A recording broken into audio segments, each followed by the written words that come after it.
시편 40편도 이제 다윗의 시입니다. 같이 부르는 찬송시로 되어 있는데요. 여러분, 다윗의 시편 가운데서 특별히 오늘 말씀은 1절에 보시면 내가 여호와를 기다리고 기다렸더니 그렇게 나옵니다. 하나님을 기다렸습니다. 어떻게 기다렸느냐? 자, 현대어 성경에 보니까 이렇게 되어 있습니다. 내가 여호와의 도움을 끈기 있게 기다렸더니 그렇게 번역이 되어 있습니다. 다시 말하면 어떤 일에 대해서 너무 힘든 상황에서 하나님 앞에 기도하면서 기다렸더니 하나님께서 나를 인도해 주셨습니다. 건지셨습니다. 이제 그런 고백이죠. 다윗의 상황이 어떤 상황이었느냐 하는 것은 이제 2절에 나옵니다만은, 여러분, 이제 성경을 우리가 갖고 있는 이 성경이 가장 최근에 개정된 이제 개역성 개정판이라고 그럽니다. 우리가 예배를 드릴 때 지금 개역 개정판을 갖고 계시는데, 서점에 가 보시면 우리나라 같은 한글인데 우리 예수 믿는 성도들이 이제 많다 보니까 약 10가지 정도 번역본이 좀 다른 것들이 있습니다. 그래서 여러분, 이제 집에다 예배 드릴 때는 이걸 갖고 오시고, 가셔서 여러분이 보시면 뭐 현대 성경이라든지 우리말 성경이라든지 표준 성경이라든지 뭐 NIV를 번역한 것도 있고 흠정엽도 있고 여러 가지 한 10가지가 되더라고요. 그 중에서 한 권 정도는 여러분 다른 성경을 한번 사놓고 집에서 참고하시면 성경을 읽으시다가 좀 잘 이해가 안 되면 그 성경을 보면 조금 더 쉽게, 뭐 쉬운 성경도 있고 현대어 성경도 있으니까 이 성경은 조금 고전어가 많이 나오잖아요. 그러니까 그런 성경을 참고하시면 성경을 이해하는 데 아주 도움이 될 겁니다. 참고해 보시기 바랍니다. 저는 제 서재에 우리말 성경이 10가지가 있습니다. 그 10가지 성경을 보면서 비교해 보면 상당히 도움이 됩니다. 여러분, 그 10가지를 다 사실 필요는 없고 요거 하나는 갖고 계시고 다른 성경 한 권을 더 두고 옆에 보시면 상당히 도움이 되실 겁니다. 내가 여호와를 기다리고 기다렸더니, 이 현대어 성경이 뭐라 했어요? 여호와의 도움을 끈기 있게 기다렸습니다. 이렇게 나옵니다. 인내했습니다. 기다렸습니다. 이런 표현이죠. 근데 어떤 상황입니까? 여러분, 2절을 한번 보십시오. 나를 기가 막힐 웅덩이와 수렁에서 끌어올리셨다. 이 표현이 나오죠. 그럼 여기 나와 있는 이 기가 막힐 웅덩이가 나옵니다. 이 기가 막힐 웅덩이란 말은 더 이상 도망갈 길이 없어요. 자력으로 해결할 길이 없는 절대절명의 순간, 위기다, 그 말이죠. 기가 막힐 웅덩이에 빠졌어요. 이제 끝난 겁니다. 우리 흔히 이런 말을 하죠. 도간에 든 지다, 그런 표현을 쓰죠. 그런 상황에 몰렸다, 그 말입니다. 그러니까 이 장면을 히브리어적인 표현을 보면 이렇게 나옵니다. 여러분, 계곡에 가서 여름에 시원하게 발 담그면 기분 좋으시죠? 시원하고 좋습니다. 산을 좋아하시면 계곡에 가면. 그런데 그 계곡이 막 비가 많이 와가지고 막 경류가 휩쓸려 올 때가 있어요. 경류가. 그러면은 막 다리도 끊어버리고 주변에 도로를 갖다가, 아니면 막 강둑을 막 무너뜨려버리는 경우가 있잖아요. 그 경류가 막 흘러내리는 상황을 이렇게 표현한다는 거예요. 경류. 그럼 그때 흘러내릴 때는 뭐 낭만적인 계곡이 아니죠. 소도 떠나려고 차도 떠나려고 사람도 들어가면 죽습니다. 천하장사도 그 경류에 휩쓸리면 살 길이 없어요. 뭐 박태환 선수가 수영을 아무리 잘해도 경류에 휩쓸려 가면 살아나기가 쉽지 않을 겁니다. 그런 상황. 아니면 또 이렇게 표현을 합니다. 여러분, 겨울바다 좋아하시죠? 겨울바다가 상당히 낭만적인 의미를 담고 있습니다. 그 이제 연애하는 젊은 사람들이 이제 겨울바다 여행을 주로 같이 가면은 뭐 사랑을 이야기하고 오고 그럽니다. 참 겨울바다가 참 좋습니다. 그런데 그 겨울바다가 잔잔한 건 좋은데 풍랑이 올 때를 한번 생각해 보십시오. 특별히 어떤 그 계곡이 있는 그 절벽이 있는 곳에 파도가 팍 제주도 가면 그 부딪히는 데 있죠. 팍 부딪혀가지고 막 파도가 거세게 와서 때릴 때 그 표현이 기가 막힐 웅덩이, 경류, 이 표현이다 그 말입니다. 이런 상황에서 절대 살아남을 수 없는 도간의 든지와 같은 그 위기에서 하나님이 나를 건지셨습니다. 다윗이 지금 그렇게 고백하고 있는 거거든요. 그런 상황이에요. 기가 막힐 웅덩이, 앞이 안 보여요. 너무 답답해요. 그런 순간이 있어요. 그런 순간. 여러분, 우리 인생을 살다 보면은 그런 위기와 그런 어떤 고난이 없으면 얼마나 좋겠습니까마는 그런 위기가 꼭 옵니다.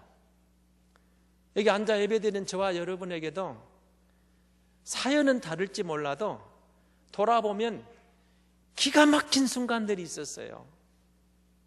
어떤 질병 때문에, 어떤 물질 때문에, 자식 때문에, 가족의 어떤 정말 예기치 않은 사건 때문에 기가 막힌 웅덩이, 아니 어쩌면 내 인생에 이런 위기가 찾아오냐 할 만큼 그런 위기가 여러분 우리가 한두 번 겪었습니까? 왔습니다. 위기가 있었어요. 근데 그 위기를 우리가 극복하고 여기까지 와 있잖아요. 다윗이 그 위기를 극복한 겁니다.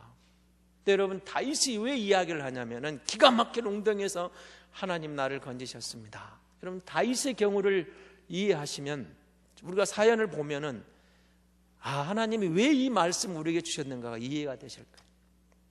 여러분, 다윗이 사무엘 선지자가 왕으로 기름을 부음받고 사울 왕에게 한 10년 정도 쫓겼다고 그럽니다.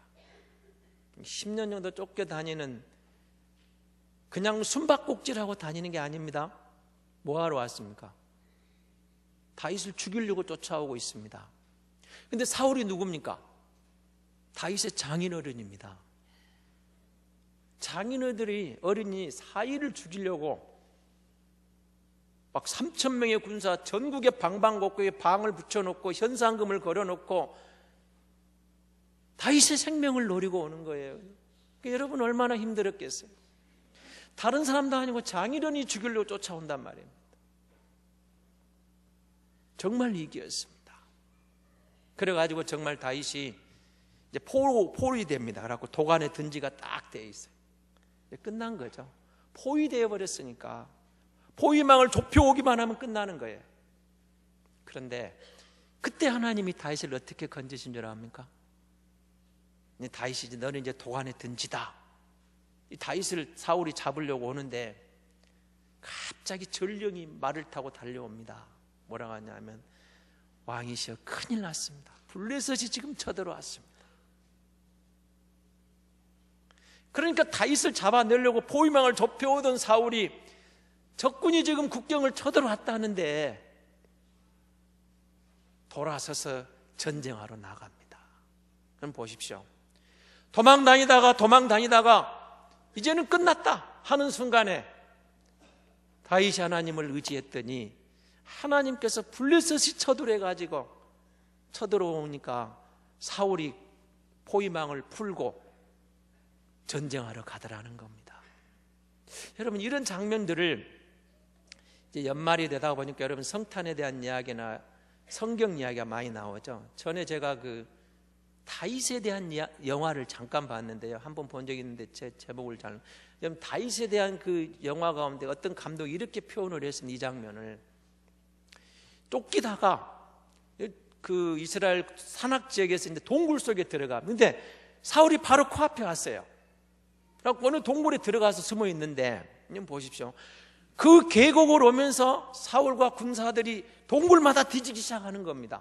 분명 이 앞에 다윗이 있었으니까 뒤지기 시작합니다.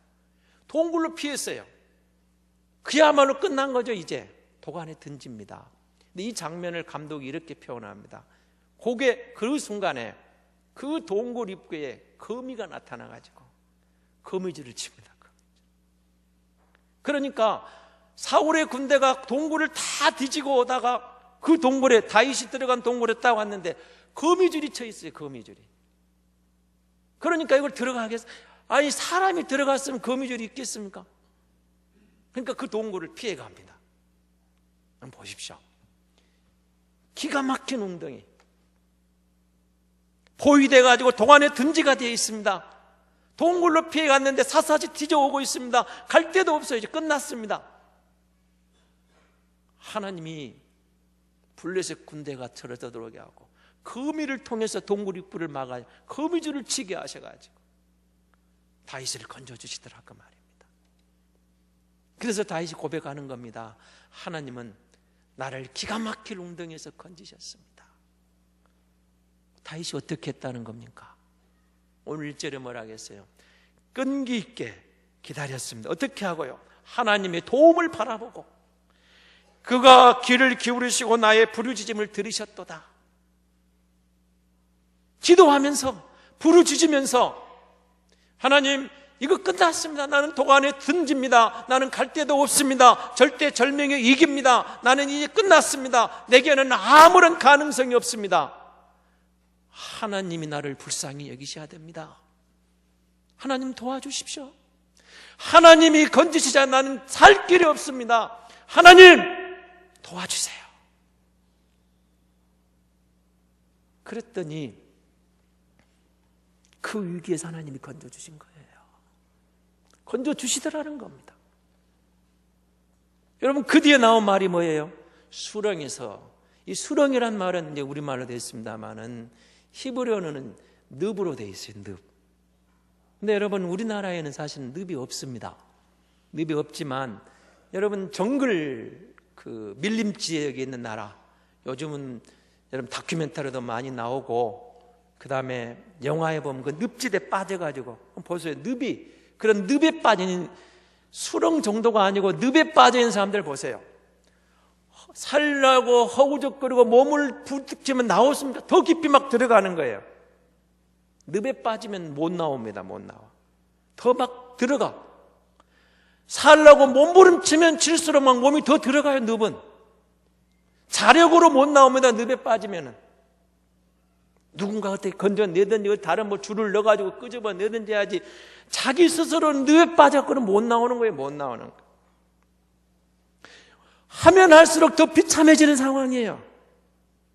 몸부림치면 칠수록. 다윗이 이것도 경험한 겁니다. 여러분 장인어른에 쫓기면서 그런 기가 막힌 웅덩이에서 건짐을 체험했습니다마는 여러분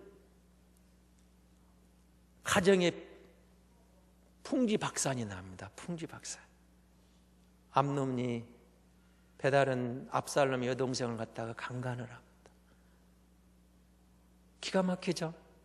압살롬이 그걸 가슴에 두고 있다가 형을 잔치에 초대하고 죽여버립니다. 그럼 아버지 입장에서는 어떻습니까? 딸이 큰아들에게 강간당한 것도 기가 막히고 또 동생이 형을 죽여버린 것도 기가 막히고 이 압살롬이 도망갔다가 와서는 이제 지가 왕이 된다고 아버지에게 칼을 겨눕니다. 여러분 이 가정사 이게 수렁이에요. 이게 늪이에요. 늪. 블레셋 적군이 쳐들어오면 그냥 전쟁에서 물리치면 승리하면 끝나요. 끝나. 그러나 가정이에요. 가정. 피부칩니다. 자식이 아버지에게 칼을 겨내요.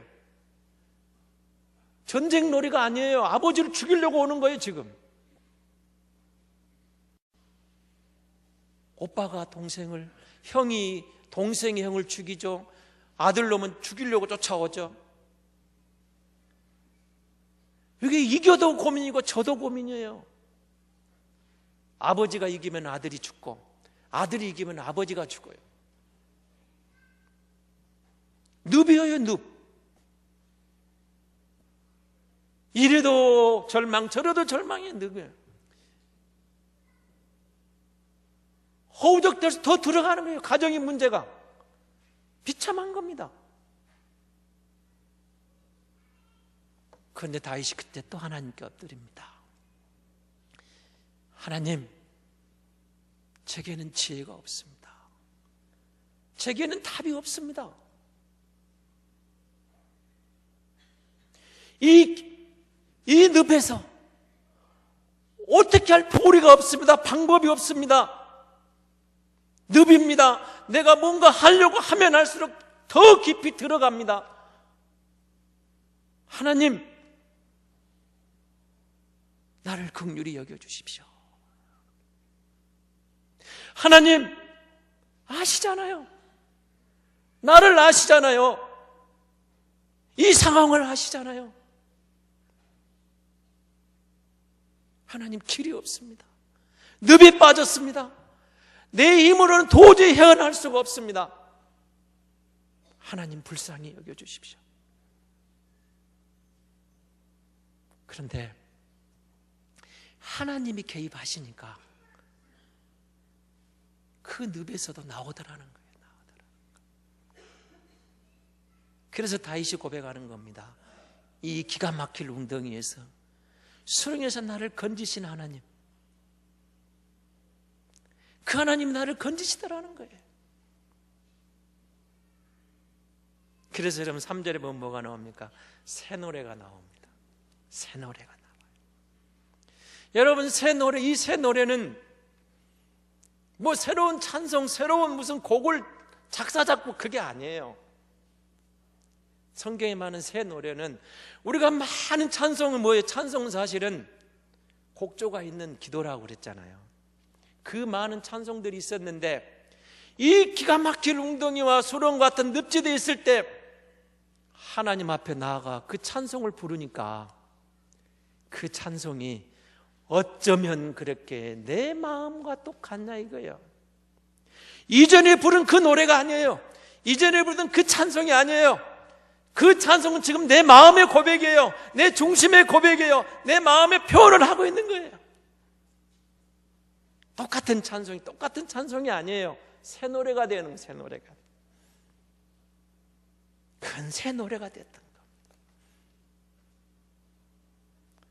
그 두려움이 변하여 내 기도 되었고, 전날의 한숨 변하여 내 노래 되었네.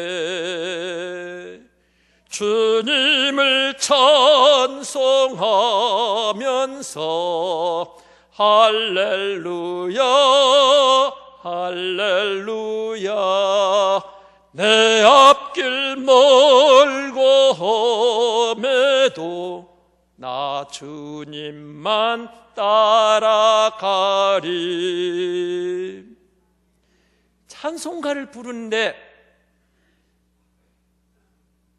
이전에 이 찬송을 많이 불렀어요. 여러분, 찬송가가 얼마나 많아요? 가스펠성이 얼마나 많습니까? 우리가 부르던 노래예요, 부르던 노래. 그런데 그것이 내 상황하고 이렇게 탁 바둑 두다 보면 아다리란 말이 탁 아다리가 돼요. 딱 맞아요. 딱 맞았을 때 여러분, 다른 기도가 필요 없어요. 그 찬송 하나로 하나님하고 나하고 깊은 교제로 들어가는 거예요. 새 노래가 나온 거예요. 새 노래가. 하나님의 은혜가 있는 곡으로 나왔던 거예요. 그 가사가 내 기도예요. 내 마음이에요. 내 신앙 고백이에요.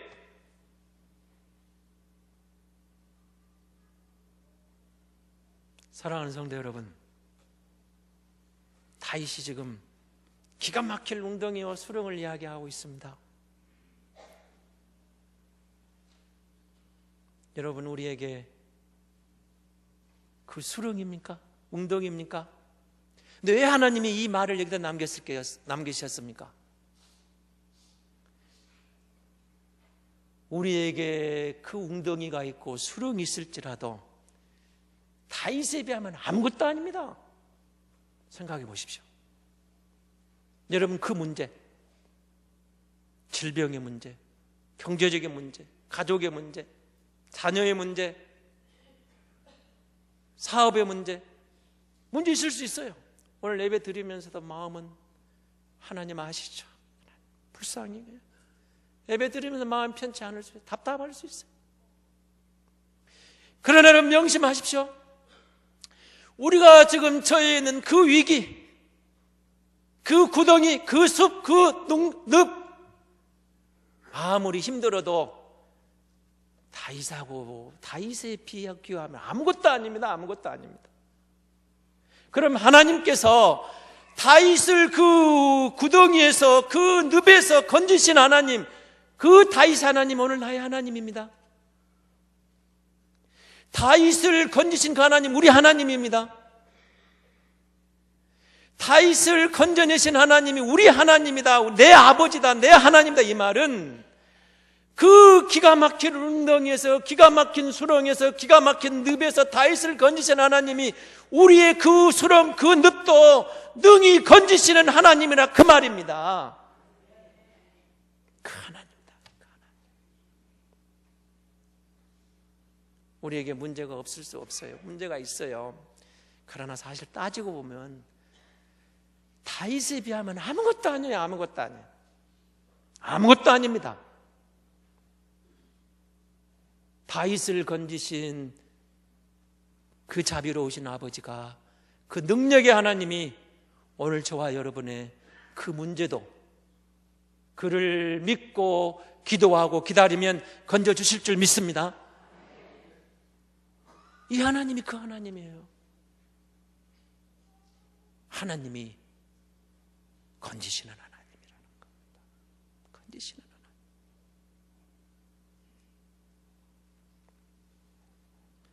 절망이라는 순간에 믿음을 포기하지 않으면 새로운 기회인 줄 믿습니다. 세상 사람들은 그것이 절망이고 그것이 끝이고 그것이 주저앉는 절망의 순간일지 모르지만 믿음의 사람들에게는 어떤 위기도 어떤 절망도 믿음을 포기하지 않고 주를 의지하고 기도하면 새로운 기회가 올 줄로 믿습니다. 하나님이 약속하셨어요. 하나님입니다.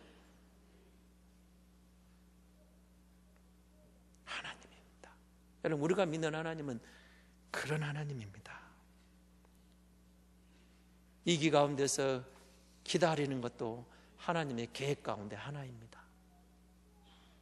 하나님의 계획 가운데 하나입니다. 이사야 선지자는 이렇게 고백을 합니다. 여호와께서 기다리시나니 이는 너희에게 은혜를 베풀려 하시며, 이렇게 이사야 30장 18절에서 이야기합니다. 하나님이 우리를 기다리세요. 은혜를 베푸시려고. 그러니까 여러분, 성도에게는 문제가 아니고 믿음을 잃어버리는 게 문제입니다. 그 문제 있습니까? 나 혼자 몸부림치지 마시고 늪에 빠져갖고 내가 이리저리 하면 더 깊이 들어간다니까요. 하나님께 나아가서 부르짖으면, 하나님하고 믿음으로 하나님 앞에 나아가 내 마음을 토하면 하나님께서 다윗을 건지신 것처럼 저와 여러분을 반드시 건져주실 줄로 믿습니다. 사랑하는 성도 여러분, 우리가 성도입니다. 하나님 우리 아버지입니다. 이 언약의 말씀이 우리에게 주어졌습니다. 내가 여호와를 기다리고 기다렸더니 귀를 기울이사 나의 부르짖음을 들으셨도다. 다윗의 고백처럼 우리도 믿음으로 기다리고 믿음으로 주를 신뢰하고 포기하지 않으면 하나님께서 지금 저와 여러분의 모든 상황도 합력하여 선을 이룰 줄로 믿습니다.